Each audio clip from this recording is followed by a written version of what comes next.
चाललेली आहे भाजी मार्केटला आणि फ्रीजमध्ये काहीच भाज्या नाही आहेत, मोकळा आहे फ्रीज. मी तुम्हाला लास्ट व्लॉगमध्ये म्हटलं होतं ना मी भाजी विजी आणायला चालली म्हणून. जायचं आहे मार्केटला, तर म्हटलं ब्लॉग करावा. काहीच भाजी नाही आहे आणि आता वाजलेले आहेत 4:30 आणि 4:30ला तुम्ही बघू शकता किती ऊन आहे, खूप ऊन आहे. जायला रिक्षा लगेच भेटली तर 15 मिनटात जाईल, नाहीतर अर्धा तास लागेल. मार्केटमधून यायला 2 तास तरी लागतील मला. आणि विहानला ठेवले माझ्या मैत्रिणीकडे, तो राहतो तिच्याजवळ, कारण त्याला घेऊन गेले ना तर हे घे ते घे सगळं घ्यायचं असतं, त्याला ऐकत नाही काय नाही. म्हणून विहानला काही मी सोबत आणलेलं नाही आहे, मी एकटीच चालले. आणि माझ्या फ्रेंडला पण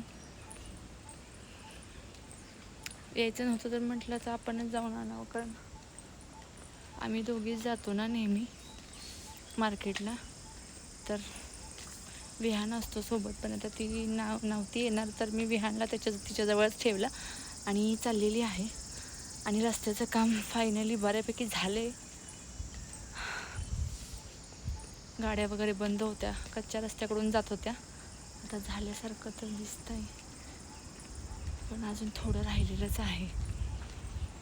जाते पटपट पटपट भाजी विजी घेऊन येते. विहानला बोलले होते की मी इंजेक्शन करायला चालले डॉक्टरकडे कारण तो खूप मागं लागतो. म्हटलं तुला यायचं असेल तर तुला इंजेक्शन करावं लागेल. तर म्हटलं नाही मम्मा मी नाही येत, मी माऊजवळ बसतो, मला काहीतरी खायला दे, चॉकलेट कॅडबरी. मग मी त्याला एक छोटी कॅडबरी दिली खायला आणि माऊपाशी बसवलं त्याच्या. तर फ्रेंड्स, अरे यार वाटलंच होतं. बघू शकताय बघा केवढा मोठा खड्डा केला, पलीकडे जायला जागाच नाही, आता इकडून जावं लागेल. तरी म्हणते कच्चा रस्ता कसा केला, इकडून मधूनच एक रस्ता बनवलाय यायला जायला वाहनांना. तुम्ही बघितला असेल केवढा मोठा खड्डा केलाय तिथं. चला फ्रेंड्स, हे बघा रिक्षा चालली, तो कच्चा रस्ता बनवलाय. जाते आता पटपट पटपट भाजी वेजी घेऊन येते. आजचा ब्लॉग एवढाच होता फ्रेंड्स, आपण भेटूया पुढच्या ब्लॉगमध्ये लवकरच. तोपर्यंत बाय बाय.